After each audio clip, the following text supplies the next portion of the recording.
Welcome back to Over 55. I'm here with David Fischer from Lerners. We're going to talk about power of attorney, which goes hand in hand with the will side. They really do go hand in hand. It's easy in some respects to sell a will. You know that somebody is going to die. You're not certain that they're going to become incapable of making decisions. But our bodies were made to actually break down. We're living longer. In some respects, we're living healthier. But we do wear out.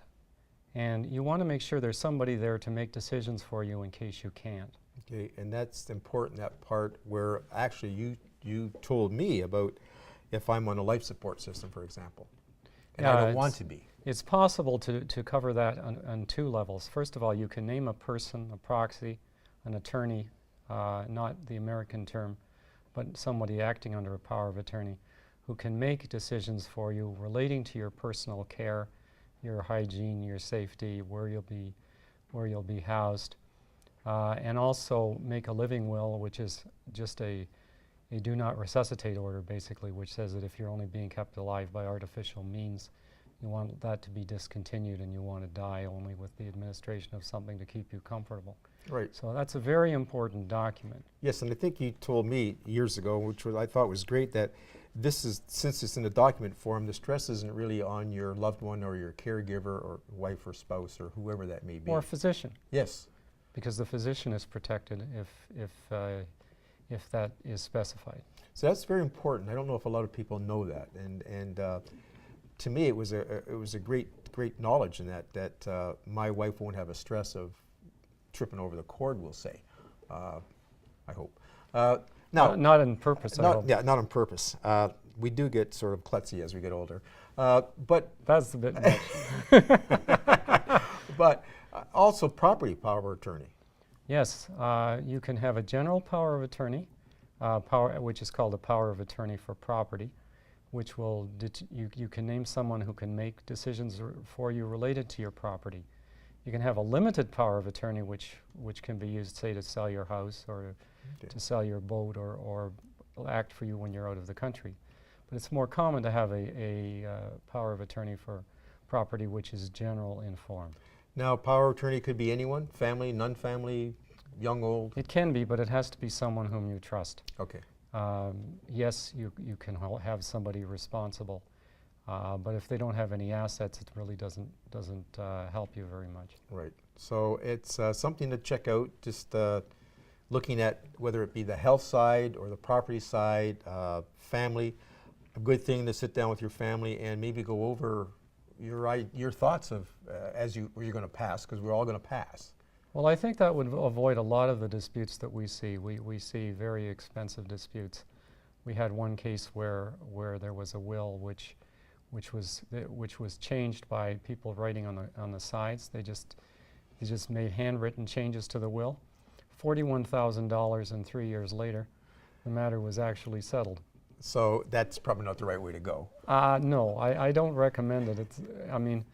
It contributes to our pension plan. Yeah, if you've ever seen Lerners building, you'll see what David means. The other part is a codicil. So you can have a will for a few years and buy a new cottage or piece of jewelry, and you can add a codicil to your will? A codicil is an amendment. It's read together with your original will, and the two are read together. So the original will keeps in effect except to the extent that you change it with the codicil. Okay. So usually it's only a minor change or changes. Okay, so it's minor. You don't have to sit down and redo the whole will again. It's no. It's an addition, like you say, to the will. It's a change. Okay, yeah. So depending or an addition. It can be both. But depending on the size of it, I guess, or how long should? I guess another question is, how often should you review your will? I suggest every 3 to 5 years. I sort of favor every 3 years. Okay. Because people die, people move away, there's a divorce, there's a separation. You're no longer friends with the individual. You just don't trust them anymore. Yeah. So there are all kinds of reasons why you would do it every 3 years. Okay, and that's a good time frame, because I think some people make a will, stick it in a drawer, and forget about it. Now, your office keeps a copy of the wills on file? Normally we keep the original will. It is your property. It belongs to you the moment that you sign it. Okay. but most clients seem to prefer that we keep them on file in our vault so they don't get lost. Okay. I guess a question that I've always thought about for years. Say my wife and I have gone somewhere across the world, we both die. How do you know? I mean, we don't have any family, we're very hermit-like, we don't have a lot of contact. How does people know about this? Now that's a very good question. At some point somebody is going to become aware of your absence. Okay. But there is no, it is possible to register a will, but that's uncommon. Okay. So it's just somebody becoming aware, whether it's a friend, a charity with which you're involved that no longer has a contact with right. you. But these things sometimes aren't known for some time. Yeah, because I was going to say, I gather the bills would pile up, and maybe the hydrant would say you haven't paid your bills, so they might send somebody to cut your electricity off or something. But I've always wondered, is there a bunch of people in the lawyer's office going through the obituary saying, "Oh, Bob Smith passed away today"? Sometimes that's right. Okay, I was just curious because I've always thought, how would somebody know? We generally check the obituaries, Okay. just so that we Right. know. Anything else you'd like to add about wills and power of attorneys? Well, just that about 52% that's the latest statistic I've seen. 52% of adult Canadians do not have a will. And I don't know what the statistic would be for powers of attorney. I would suspect it's more like 70 to 80%. That's huge. It's huge, and it holds up the estate. It's expensive, it's time consuming, and it's really anguish, causes a great deal of anguish for families. So that's why you should do it. And not as an insurance policy, but as just out of consideration for your family and friends. Okay. Steps to get a will? If somebody watched the show and said, I think I need to make a contact and get a will. Call a lawyer. If you have a lawyer whom you trust, I think that's very important. If not, I mean, we would certainly be happy to help you at Lerners. Okay.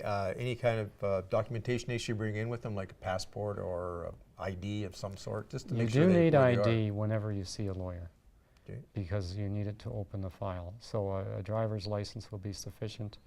Any picture form of ID is necessary. A list of what your assets are. Okay. Copies of your relevant documentation, your investments. That's on the first visit, because sometimes it might take a second visit, depending on the size of the estate. Quite often it does take a second visit. Okay. But those are more of the common documents that you would bring. Okay. In summation, anything just burning that you'd like to say about wills and power of attorney? Well, just that don't try to do this yourself. Okay. Because quite often wills have to be signed a certain way, and quite often they're not signed. For example, the two witnesses aren't present at the same time; they're present at different days, and that invalidates the will. Okay. Well, So thank you. Please be careful. Okay. Thank you, David. Really appreciate you being on. People should get a hold of David. I know there's crawlers underneath, and David's excellent at doing what he does. Just a quick minute. Tell you about next week's show. We're going to come back with the home reno with Kathy Smith.